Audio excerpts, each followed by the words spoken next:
हमारे प्रदेश में विभिन्न प्रकार की नकदी फसलों की खेती की जा रही है। इसी श्रेणी में जूट की भी व्यावसायिक खेती होती है। इसकी खेती मुख्यतः कोशी क्षेत्र के कई जिलों में वृहद पैमाने पर व्यावसायिक तौर पर की जा रही है और इससे प्राप्त रेशों से अच्छी आय अर्जित की जाती है। जो किसान भाई जूट की बुआई करना चाहते हैं वे इस समय कर सकते हैं, किंतु अच्छी गुणवत्ता युक्त रेशे की प्राप्ति के लिए इसकी बुआई के वैज्ञानिक बिंदुओं को ध्यान में रखकर करना होगा, क्योंकि अधिकतर किसान भाई जानकारी के अभाव में गलत खेत एवं प्रजातियों का चयन कर लेते हैं तथा ठीक प्रकार से खेत की तैयारी नहीं करते हैं एवं असंतुलित मात्रा में खाद उर्वरकों का प्रयोग जैसे तैसे बुआई कर देते हैं, जिसका परिणाम यह होता है कि खेत में कम पौध का जमाव, खरपतवारों की अधिकता एवं कीट व रोगों का प्रकोप बढ़ जाता है। परिणाम स्वरूप पौध अस्वस्थ हो जाते हैं और इससे आशातीत फसल की प्राप्ति नहीं हो पाती है। अतः किसान भाइयों, जूट की उन्नतशील किस्में एवं वैज्ञानिक बुआई विधि पर जानकारी के लिए देखते हैं इस कार्यक्रम के अंश में। किसान भाइयों, रेशे वाली फसलों में कपास के बाद जूट का नाम आता है। जूट को हम पाट, पटुआ, पटसन इत्यादि कई नामों से जानते हैं। जूट की खेती प्राय सभी प्रकार की भूमि में की जाती है, किंतु हल्की अम्लीय जिसका पीएच मान 5 हो वाली बलुई दोमट या दोमट भूमि सर्वाधिक उपयुक्त पाई गई है। इसकी खेती चुनायुक्त भूमि में भी की जा सकती है। खेत समतल तथा उत्तम जल निकास का होना चाहिए। खेतों का चुनाव कर उसमें लगे फसलों के जड़े तथा अन्य खरपतवार को कुदाल से खोदकर बाहर निकाल देते हैं। तत्पश्चात मिट्टी पलटने वाले हल से एक गहरी जुताई कर 2-3 जुताइयां हैरों से कर मिट्टी को भुरभुरी बना लेते हैं। प्रत्येक जुताई पर पाटा भी चलाते हैं ताकि ढेले रहने न पाए और जमीन भी समतल बनी रहे। खेत में पहली जुताई पर गोबर की सड़ी खाद 100 से 150 क्विंटल प्रति हेक्टेयर की दर से छींट देते हैं तथा अंडी, सरसों या अन्य खल्लियों का उपयोग कार्बनिक खाद के रूप में करते हैं। इसके तहत फसल को 40 किलोग्राम नाइट्रोजन, 20 किलोग्राम स्फूर तथा 40 किलोग्राम पोटाश प्रति हेक्टेयर की आवश्यकता पड़ती है। इसमें नाइट्रोजन की आधी मात्रा तथा स्फूर एवं पोटाश की पूरी मात्रा खेत की अंतिम जुताई के समय ही खेत में समान रूप से छिटक कर मिट्टी में मिला देते हैं। अब नाइट्रोजन की शेष बची आधी मात्रा को बुआई के 1 माह होने पर उपरिवेशन के द्वारा देते हैं। पर ध्यान रहे कि उपरिवेशन के समय खेत में उचित नमी बनी रहे। अब आई बात करते हैं जूट के उन्नत प्रभेद पर। जूट के प्रभेदों को 2 वर्गों में रखा गया है। एक वर्ग है कॉर्कोरस ऑलिटोरस और दूसरा वर्ग है कॉर्कोरस कैप्सुलरिस। कॉर्कोरस ऑलिटोरस मीठा पाट है और वहीं कॉर्कोरस कैप्सुलरिस तीता पाट कहा जाता है।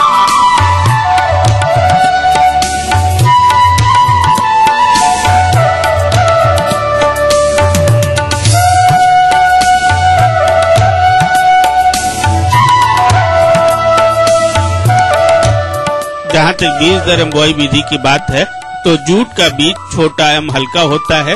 अच्छी गुणवत्ता वाले 5 से 7 किलोग्राम बीज प्रति हेक्टेयर बुआई के लिए पर्याप्त होता है। फिर हम 2 ग्राम प्रति किलोग्राम बीज की दर से उपचारित कर ही बुआई करें। बुआई का उपयुक्त समय मार्च से लेकर के जून तक का होता है। बुआई के लिए 25 से 30 सेंटीमीटर की दूरी पर कतारों में 5 सेंटीमीटर की गहराई पर बीज गिराए जाते हैं। बुआई के पश्चात खेत में पाटा चला दिया जाता है जिससे कि बीज मिट्टी में ढक जाए। सीड ड्रिल से भी इसकी सीधी बुआई की जा सकती है। जल निकास के लिए नालियां बना दी जाती है। खेत में जब 25 सेंटीमीटर के पौधे हो जाए तो खुरपी या हैंडहो या अन्य कृषि यंत्रों की सहायता से फसल की निराई गुड़ाई अवश्य ही कर देनी चाहिए। साथ ही साथ बछनी कर पौधों की दूरी 7 से 8 सेंटीमीटर कर देनी चाहिए। जहाँ तक सिंचाई प्रबंधन की बात है तो सामान्यतः वर्षा होने से फसल में सिंचाई की आवश्यकता पूरी हो जाती है, किंतु शुष्क परिस्थिति में 2 से 3 सिंचाई 15 से 20 दिनों के अंतराल पर करनी चाहिए। जहाँ तक फसल कटाई की बात है तो किसान भाई जूट की फसल प्राय फूल निकलने के पहले ही काट लिया जाता है। पौधों को हंसिया द्वारा जमीन के सतह से काटा जाता है। कटाई के बाद फसल को खेत में ही 2 से 3 दिन के लिए छोड़ दिया जाता है, जिससे पत्तियां सूखकर गिर जाती है। इसके बाद पौधों को 15 से 20 सेंटीमीटर तक मोटे गट्ठरों में बांध दिया जाता है। इसके बाद पानी में सड़ने के लिए छोड़ दिया जाता है। खेत से लाए गए जूट के गट्ठरों को पानी में 60 से 90 सेंटीमीटर की गहराई पर डुबो दिया जाता है। प्राय गट्ठर अपने ही भार के कारण डूब जाता है। यदि वह ना डूबे तो लकड़ी के गट्ठे से ढकेल कर या मिट्टी से उसे दबा दिया जाता है। गट्ठर कम से कम 15 सेंटीमीटर से पानी में हर समय डूबा रहना चाहिए। ऐसा देखा गया है कि 1 क्विंटल जूट को सड़ाने के लिए 200 घन फुट पानी की आवश्यकता होती है। सड़ाने के लिए जूट के पानी में 8 से 30 दिन तक रखा जाता है। यह अवधि कई बातों पर निर्भर करती है, जैसे कि पौधों की परिपक्वता, पानी का तापमान इत्यादि। गर्मी के दिनों में पौधे जल्दी ही सड़ जाते हैं। आइए अब बात करते हैं रेसे अलग करने पर। रेटिंग की क्रिया लगभग 20 से 25 दिनों में पूरी हो जाती है। तना से छाल अलग होने की स्थिति आने पर इन गठोरों को पानी से बाहर निकालकर जल की सतह पर पिटाई करते हैं। फलस्वरूप रेशे तना से अलग होने लगते हैं। अब इन बंडलों को 2 से 3 दिनों तक सूखने के लिए छोड़ दिया जाता है। सूखने के पश्चात रेशों को डंठल से अलग कर दिया जाता है। इन रेशों को रस्सी तानकर इन पर सूखने के लिए फैला दिया जाता है। रेशे के सूख जाने पर इनका रंग भी साफ हो जाता है। हम फिर हाजिर होंगे, लेकिन इस ब्रेक के बाद।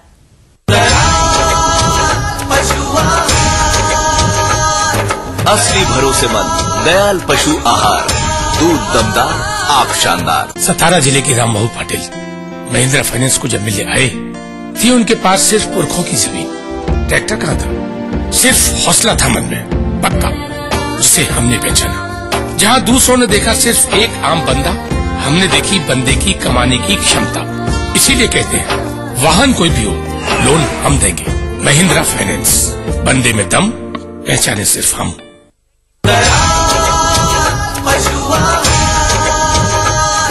असली भरोसेमंद दयाल पशु आहार, दूध दमदार, आप शानदार। ब्रेक के बाद पुनः आप सभी का स्वागत है।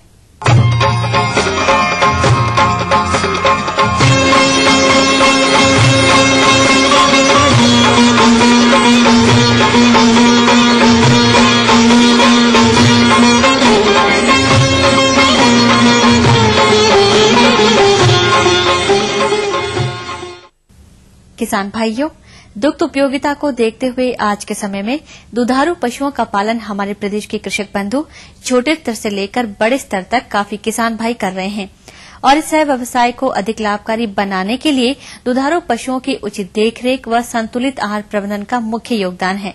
यदि दुधारू पशुओं की देखरेख एवं प्रबंधन की बात करें तो अन्य पशुओं की तुलना में दुधारू पशुओं का प्रबंधन उचित ढंग से करने की आवश्यकता होती है, क्योंकि दुधारू पशुओं की यह अवस्था अति संवेदनशील होती है। इस अवस्था में किसी भी प्रकार की देखरेख या आहार प्रबंधन में लापरवाही से दुधारू पशुओं का विकास प्रभावित होगा, जिसका प्रभाव दुग्ध उत्पादन पर पड़ेगा। परिणाम स्वरूप पशुपालक भाइयों को इस व्यवसाय से हानि उठानी पड़ेगी। इसलिए दुधारू पशुओं की देखरेख पर जानकारी चाह रहे हैं कटिहार के एक कृषक रूपेश नायक। तो आइए मिलते हैं उन्हीं से। मौसम में गाय का रखरखाव हम कैसे करें? जैसे अभी ठंड से गर्मी की ओर हम बढ़ रहे हैं, गाय में बहुत तरह का बीमारी प्रकोप बढ़ रहा है, उसके लिए आप बताइए।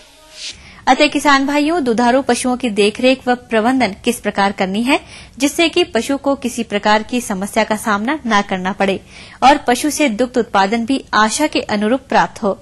इस विषय पर संपूर्ण जानकारी के लिए आइए मिलते हैं कटिहार के पशु चिकित्सा अधिकारी डॉक्टर प्रेमचंद प्रसाद सिंह से। धन्यवाद रुपेश जी, आपका सवाल हमें ईटीवी के माध्यम से मिला। आपने बहुत अच्छा सवाल किया है। सर्वप्रथम मैं किसान भाइयों को बताना चाहूंगा कि जो किसान भाई खुले जगह में अपने जानवरों को रखते थे, यानी समय परिवर्तन के पहले आपने अपने जानवरों को जिस जगह पर रखा या जहां रख रहे हो उस जगह को पहले की अपेक्षा अभी आपको अधिक साफ सफाई पर ध्यान देना पड़ेगा, क्योंकि इस समय में बैक्टीरियल ग्रोथ ज्यादा होने की संभावना है। इससे आपके जानवरों में इन्फेक्शन हो, जानवर कम खाना खाए, आपके जानवरों का जगह को इन्फेक्टेड करेगा। इसलिए किसान भाई हो सके तो आप अपने जानवरों को रखने के जगह पर 1 लीटर पानी में 5 ml फिनाइल डाल करके छिड़काव करेंगे, जिससे वहां पर मक्खियों का प्रकोप कम होगा और किसी माइक्रो ऑर्गेनिज्म को पैदा होने में दिक्कत होगी। ग्रामीण क्षेत्रों में जो किसान भाई हैं, वैसे किसान भाइयों को मैं सलाह देना चाहूंगा कि शाम के समय में, इस समय मच्छरों का अधिक प्रकोप होता है। ऐसे जगहों पे आप शाम में धुआं का व्यवस्था जरूर करेंगे। आसपास अगर आपके खटाल के जगह पर तालाब हो या पानी जमने का जगह हो तो वहां पर आप केरोसिन तेल का थोड़ा छिड़काव कर देंगे, यानी वैसे जगहों पर मच्छर अंडा नहीं दे पाएगी और आपके खटाल में मच्छर का प्रकोप कम होगा। दूसरी बात, जानवरों को रखने के जगह का टेम्परेचर ज्यादा होगा और बाहर का टेम्परेचर कभी कम हो सकता है। इस दोनों परिस्थितियों में आप अपने जानवरों को ऐसे समय में घरों से बाहर निकालें जहां वातावरण का टेम्परेचर और अपने घरों का टेम्परेचर दोनों बराबर हो जाए। यानी आप लगभग 8-9 बजे सुबह में आप अपने जानवरों को घरों से बाहर निकालें ताकि टेम्परेचर का कोई दुष्प्रभाव न पड़े। इस ऋतु में आमतौर पर आप देखते होंगे कि आपके जानवरों में बुखार होना या नाक से पानी आना या कभी कम खाना, ये आम लक्षण पाए जाते हैं। ऐसे जानवरों को आप उचित देखभाल करें इस रूप में कि ज्यादा गीला खाना, यानी जो खाना आप खिलाते हैं उसमें अगर पानी का व्यवहार करते हैं तो अगर संभव हो तो गर्म पानी का व्यवहार करें, जिससे आपके जानवरों में इस तरह की कोई लक्षण ना दिखेगी। क्योंकि जो रात का टेम्परेचर होता है वो कम होता है और दिन का टेम्परेचर ज्यादा होता है। तो किसान भाई वैसे जगहों पर कुछ हरे चारे का व्यवहार करेंगे जिससे आपके जानवरों में खाने की रुचि बढ़े और आपका जानवर अधिक खाए। हरा चारा के साथ साथ आप दाना अनाज जिसको कहते हैं, अनाज का कुछ पका के या फिर ऐसे फुला के पानी में भिगो करके उसका भी व्यवहार कर सकते हैं, जिससे आपके जानवरों में खाने की रुचि बढ़े। फिलहाल अभी इन वातावरण में स्टॉल फीडिंग ही ज्यादा करें, चराने की आदत न डालें, क्योंकि इस समय माइक्रो ऑर्गेनिज्म ज्यादा ग्रो करता है, हो सकता है कि आपके जानवरों को नुकसान पहुंचा सके। उसके साथ साथ मल्टीविटामिन, कैल्शियम, मिनरल की मात्रा भी आप दे करके उनके खाने की रुचि को बढ़ा सकते हैं, जिससे आपकी गायों में उत्पादन क्षमता पर असर नहीं पड़ेगा। अगर इस वातावरण में आप अपने जानवरों को जो हाइब्रिड हैं, यानी साहिवाल, जर्सी या फिर हॉलिस्टीन फ्रीजियन नस्ल की जो गायें हैं, अगर इस तरह की गायें आप पालते हैं, बदलते मौसम को देखते हुए आप अपने जानवरों को दोपहर 10 से 12 बजे के बीच आप अपने जानवरों को जरूर नहाएं। आप पंखे का व्यवहार कर सकते हैं। अगर आपके जानवरों को रखने का जगह फर्श हो, उस फर्श को दिन में 1 से 2 बार धुलाई जरूर करें। धुलाई करने से उसकी टेम्परेचर घट जाएगी और आपके जहां खटाल है, आपके जानवर का जहां खटाल है, वहां पर टेम्परेचर ज्यादा नहीं बढ़ पाएगा। दूसरी बात, टेम्परेचर से कोई परिवर्तन नजर आता हो तो आप अविलंब नजदीक के पशु चिकित्सक या पशु चिकित्सालय जाकर के उचित सलाह ले सकते हैं और इसका निदान पा सकते हैं।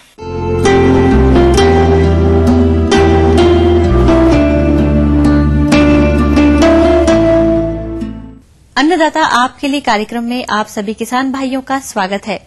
चलिए आगे बढ़ाते हैं आपके द्वारा पूछे गए प्रश्नों के जवाबों की कड़ी को, जिसके तहत पहला प्रश्न पूछा है। ग्राम संभुआ, जिला समस्तीपुर के कृषक सत्यनारायण सिंह ने आपने अन्नदाता के निःशुल्क फोन संपर्क सेवा के माध्यम से हमें बताया कि आप ऑटोमेटिक ड्रिप इरिगेशन सिस्टम के विषय में जानकारी चाहते हैं। तो सिंह जी, इस हेतु देखिए कार्यक्रम की यह प्रस्तुति। इसमें फुल्ली ऑटोमेटिक यूनिट है। ये जो कंट्रोल पैनल है ये ऑटोमाइजेशन यूनिट है। हमारे किसान भाई जैसे विभिन्न फसलें लगाते हैं तो उनके लिए अलग अलग प्रोग्राम्स की जरूरत होती है। भी अलग फसल की अलग पोषक तत्वों की रिक्वायरमेंट है, अलग पानी की रिक्वायरमेंट है। एक बार इसके अंदर फीड कर दिया, 15 दिन के इसमें प्रोग्राम बना सकते हैं हम, और 15-15 दिन के इंटरवल पे अपने आप ऑटोमेटिक उस सिस्टम को ये चलाता रहेगा। इस सिस्टम को अगर इंटरनेट के द्वारा जोड़ दिया जाए तो पूरे विश्व में इसको कहीं से भी कंट्रोल किया जा सकता है और इससे मॉनिटर हम कर सकते हैं। तो ये वेंचुरी सिस्टम इससे के साथ जुड़ा हुआ है और इस वेंचुरी में हमारे कंट्रोल वाल्व लगे हुए हैं, जो उसमें एक बार प्रोग्राम बनाने के बाद में कि भी कितनी मात्रा में खाद देनी है और कितनी मात्रा में पानी देना है और कब कब देना है। इस विधि द्वारा जो ड्रिप इरिगेशन हमने यहाँ इंस्टॉल करवाया है उसमें 3 मुख्य पार्ट हैं। फील्ड के अंदर ड्रिप लाइन्स लगी हुई हैं जो कि मेन लाइन और सब लाइन से जुड़ी हुई हैं। उसके अलावा फिल्टर यूनिट है या टैंक के जो फर्टिलाइजर टैंक हैं वो हैं, और तीसरा हिस्सा है ये फुल्ली ऑटोमाइजेशन कंट्रोल यूनिट है। तो इन तीनों को आपस में कनेक्ट करके हम इस पानी का जो प्रबंधन है वो उचित तरह से कर सकते हैं। जो हमारे पारंपरिक तरीके के स्टार्टर थे उन स्टार्टर को ही इसमें फुल्ली ऑटोमेटिक कंट्रोल सिस्टम को इससे जोड़ दिया गया है। जो पारंपरिक तरीके का स्टार्टर है उसका कंट्रोल अब ये मॉनिटर कर रहा है। इस मॉनिटर में प्रोग्राम बना हुआ है, इसमें जैसे ही हमने रिक्वायरमेंट दे रखी है उसी के हिसाब से अपने आप इसको ऑटो स्विच करेगा, ऑटो ऑन ऑफ करेगा, और इससे कनेक्शन है वो सारे हमारे कंट्रोल पैनल में जा रहे हैं। कंट्रोल पैनल के साथ मेन लाइन के साथ हमारे सोलेनॉइड वाल्व लगे हुए हैं, उन सोलेनॉइड वाल के साथ हमारी वायरिंग के द्वारा ये तार जुड़े हुए हैं, वो जो कंट्रोल पैनल में आ रहे हैं। तो इसमें एक बार प्रोग्राम बना दिया तो सोलेनॉइड वाल को ये कब ऑन करना है, कब ऑफ करना है, वो यहाँ से इसका जो कंप्यूटर है वो डिसाइड करेगा और उसी हिसाब से ये ऑन ऑफ करता है। ये वेंचुरी जो लगी हुई है, इस वेंचुरी को भी हमने कंप्यूटराइज्ड वाल सिस्टम के द्वारा फर्टिलाइजर टैंक से जोड़ रखे हैं। तो इसमें अलग अलग डिफरेंट टाइप के हमारे फर्टिलाइजर और डिफरेंट टाइप के जो पोषक तत्व है या दवाइयां वो हम इससे दे सकते हैं। वहां जो मॉनिटर लगे हुए हैं, हमारे मीटर लगे हुए हैं, जो वो मॉनिटर करते हैं कितनी मात्रा में खाद आई है, कितनी मात्रा में पानी के साथ ये तत्व है। हमने एक बार स्टॉक सॉल्यूशन बना के डिफरेंट फर्टिलाइजर टैंक है उनको भर दिया। वो यहाँ से इसको क्वांटिटी को और क्वालिटी को दोनों को कंट्रोल करेगा। अगर पीएच हमारा ज्यादा बढ़ गया तो ये पानी की मात्रा ज्यादा चलाएगा, अगर पीएच कम है तो ये फर्टिलाइजर की मात्रा ज्यादा चलाएगा। तो ये अपने आप कंट्रोल पैनल है, वो सेंसर इसमें लगा हुआ है, वो इसको मॉनिटर करेगा। वाल देख रहे हैं, सोलेनॉइड वाल है।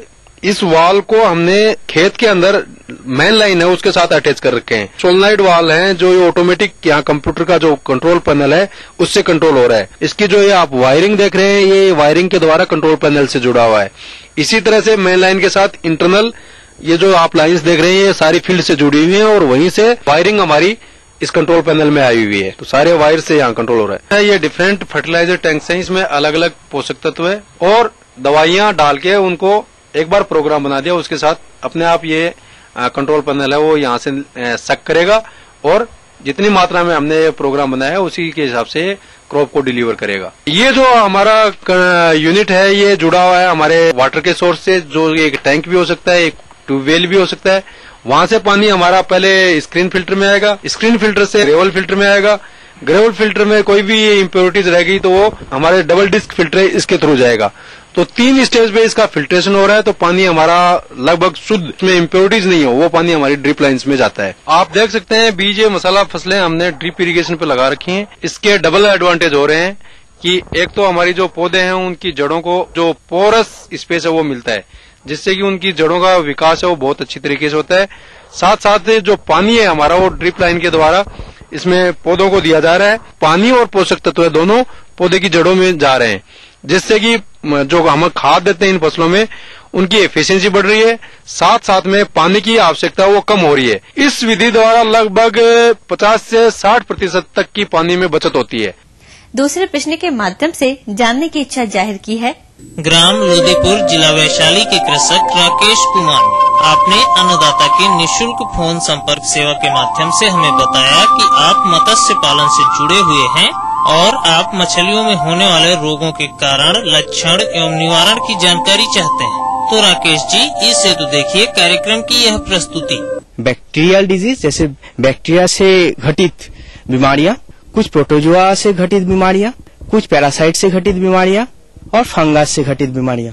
पहले मैं डिस्कस करूंगा बैक्टीरिया से कौन कौन सी बीमारियां मछली में होती है। जैसे ड्रॉपसी, जिसको हम जलसोत कहते हैं, उसमें क्या होता है, मछलियों के अंदर जो कैविटी होता है बॉडी में, उसमें पानी भर जाता है, उसके वजह से धीरे धीरे मछली सड़ने लगता है। Central institute of fishery education Mumbai में रिसर्च के द्वारा ये पाया गया है कि टेरामाइसिन मछली के फीड में और आहार में अगर मिलाते हैं तो ड्रॉपसी का है वो कम हो जाता है। एक बीमारियां हैं उसको कहते हैं हम पूंछ और पंख का सड़ने का बीमारियां। ये होता है बैक्टीरिया घटित बीमारियों से। इसका रोकथाम में ऐसे कर सकते हैं हम 1 लीटर पानी में अगर हम 1 ग्राम कॉपर सल्फेट मिला देते हैं और उसमें मछलियों को 2-3 मिनट तक डुबोए रखते हैं, और ये जो ट्रीटमेंट हफ्ते में 1 बार या 2 बार अगर हम कर सकते हैं तो ये जो है सड़ने वाला बीमारियां धीरे धीरे कम हो जाता है।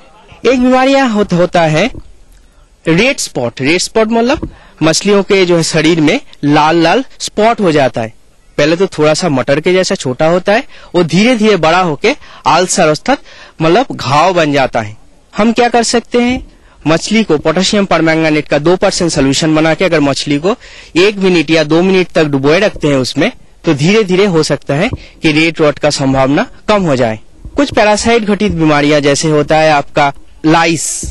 लाइस क्या होता है, वो होता है एक एक्सटर्नल पैरासाइट जो मछली के ऊपर बैठ जाता है और मछली का पूंछ, मछली का पंख इसको धीरे धीरे वो खाने लगता है। धीरे धीरे उसमें हेमरेज होता है, ब्लड आ जाता है बाहर, अल्टीमेटली जगह पे बड़ा बड़ा अल्सर और बैक्टीरिया उसमें बैठ के अल्सर हो सकता है। उसमें भी हम ये पाया गया है कि फील्ड स्टडी और रिसर्च के द्वारा पाया गया है कि अगर चूने वाले पानी में 2% या 3% चूने वाले पानी में अगर मछली को हम डुबो देते हैं तो पैरासाइट घटित जो बीमारियां, लाइस घटित जो बीमारियां, वो कम हो सकता है। अब हम डिस्कस करेंगे कि रोकथाम कैसे रोका जाए। इसके लिए सर्दी से ठीक पहले तालाब को सर्दी से ठीक पहले तालाब में चूने का छिड़काव करेंगे।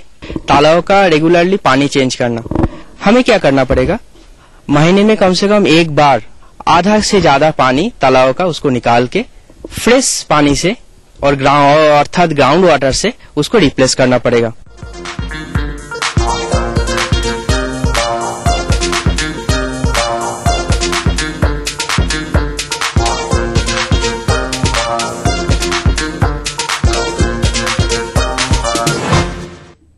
आइए देखते हैं प्रदेश के विभिन्न मंडियों के कृषि उत्पाद के भाव।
अब वक्त हो चला है आपसे विदा लेने का।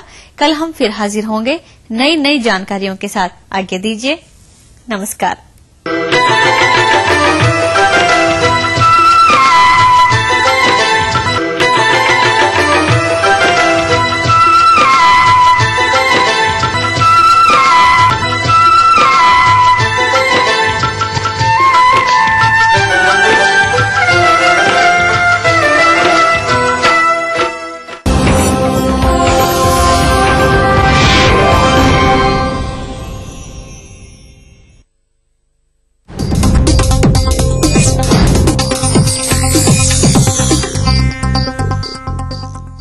इस न्यूज के सह प्रायोजक हैं Everlight Realcon infrastructure limited, Dhanbad, Jharkhand. Bharat की सबसे बड़ी combine range Balkar combines.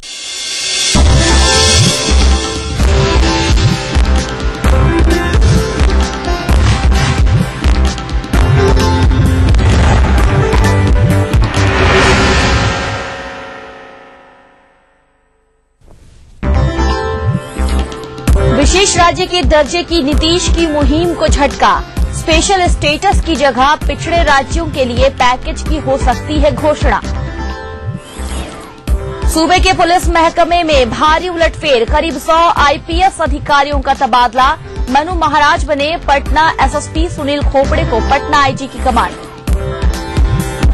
Bihar में निजी विश्वविद्यालयों के गठन का रास्ता साफ, बिल को राज्य कैबिनेट की मुहर। पैक्स और सहकारी समितियों में महिलाओं को 50% आरक्षण। सीतामढ़ी मुजफ्फरपुर नई रेल लाइन पर आज से शुरू होगा ट्रेनों का परिचालन। 16 साल बाद पूरी हुई 500 करोड़ की परियोजना। और हर ओर छा रही होली की मस्ती, फगुआ गीतों और जोगीरा की धूम, फिजा में रंग गुलाल की बयार।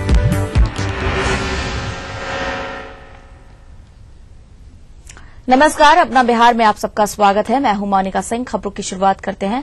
बिहार को विशेष राज्य का दर्जा दिए जाने की मुख्यमंत्री नीतीश कुमार की मुहिम को बड़ा झटका लगा है। केंद्र सरकार पिछड़े राज्यों के लिए विशेष पैकेज की योजना बना रही है, जिसमें बिहार भी शामिल है। लेकिन पीटीआई के मुताबिक बिहार को विशेष राज्य का दर्जा देने पर केंद्र सहमत नहीं। केंद्र सरकार का तर्क है कि झारखंड, छत्तीसगढ़ और उत्तराखंड जैसे राज्य भी पिछड़े होने का तर्क देकर स्पेशल स्टेटस की मांग कर सकते हैं। सूत्रों की माने तो पिछड़े पिछड़े राज्यों के लिए अलग से पैकेज को अंतिम रूप दिया जा रहा है, लेकिन इससे बिहार के विशेष राज्य के दर्जे की नीतीश कुमार की मांग को झटका लग सकता है। गौरतलब है कि हफ्ते भर पहले ही दिल्ली के रामलीला मैदान में अधिकार रैली कर नीतीश ने केंद्र सरकार पर बिहार को विशेष राज्य का दर्जा दिए जाने का दबाव बनाया था और इस सिलसिले में वे केंद्रीय वित्त मंत्री पी चिदम्बरम से भी मुलाकात कर चुके थे।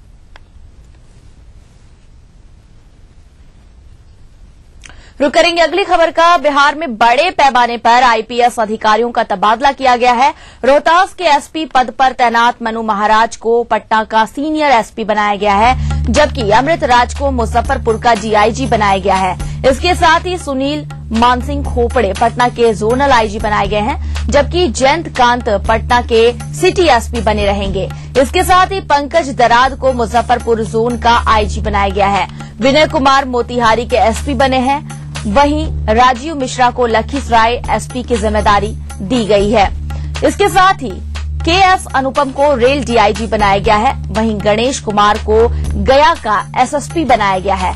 इसके साथ ही एमआर नायक को बेतिया डीआईजी की जिम्मेदारी सौंपी गई है। आर मल्लार वीजी को आईजी प्रोविजन बनाया गया है। इसके साथ ही हरप्रीत कौर को बेगूसराय एसपी बनाया गया है, जबकि गुप्तेश्वर पांडे को बिहार खेल प्राधिकार का एडीजी बनाया गया है।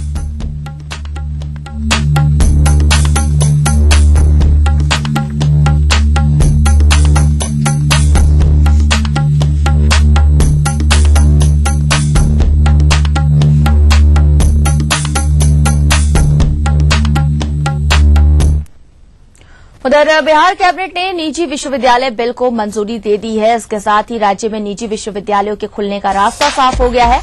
सोमवार को मुख्यमंत्री नीतीश कुमार की अध्यक्षता में हुई कैबिनेट की बैठक में इस बिल को मंजूरी दे दी गई। सरकार ने निजी विश्वविद्यालय की स्थापना के लिए नगर निगम क्षेत्र में 5 एकड़ जमीन मुहैया कराई जाएगी और जबकि संस्थान की जरूरत के हिसाब से 10 एकड़ जमीन तक उपलब्ध कराया जाएगा। इसके अलावा राज्य कैबिनेट ने पटना में बनने वाले गंगा एक्सप्रेस वे को भी हरी झंडी दे दी है। इसके तहत दीघा से कच्ची दरगाह तक पुल का निर्माण किया जाएगा, जिसकी लागत 3,160 करोड़ रुपए आएगी। Ganga expressway public private partnership यानी पीपीपी मोड पर बनाया जाएगा। इसे बनने के लिए राज्य सरकार हुडको से 2,000 रुपए कर्ज लेगी, वहीं 1,160 करोड़ रुपए अपने खजाने से देगी और बाकी 1,610 करोड़ रुपए केंद्र सरकार देगी। कैबिनेट ने एक और महत्वपूर्ण फैसले को मंजूरी दे दी है। बिहार कोऑपरेटिव सोसाइटी एक्ट में संशोधन करते हुए सरकार ने अब 50% सीट महिलाओं के लिए आरक्षित करने का फैसला किया है। बिहार के सबसे बड़े सरकारी अस्पताल पटना के पीएमसीएच में मरीजों को अंतर्राष्ट्रीय स्तर की चिकित्सकीय सुविधाएं मिलेंगी। मुख्यमंत्री नीतीश कुमार ने पीएमसीएच की व्यवस्था दुरुस्त करने के लिए एक उच्च स्तरीय कमेटी का गठन भी कर दिया है। विकास आयुक्त फूल सिंह की अध्यक्षता में ये कमेटी पीएमसीएच के उद्धार के लिए सुझाव देगी। वहीं स्वास्थ्य विभाग के मुख्य सचिव व्यास जी समेत कई लोग इसके सदस्य के रूप में सहयोग करेंगे। और आपको बता दें साथ ही कि पटना के पीएमसीएच की स्वायत्तता और विकास को लेकर सोमवार को मुख्यमंत्री की अध्यक्षता में एक बैठक भी हुई थी, जिसमें स्वास्थ्य मंत्री, स्वास्थ्य विभाग के प्रधान सचिव और पीएमसीएच के अधीक्षक भी मौजूद थे।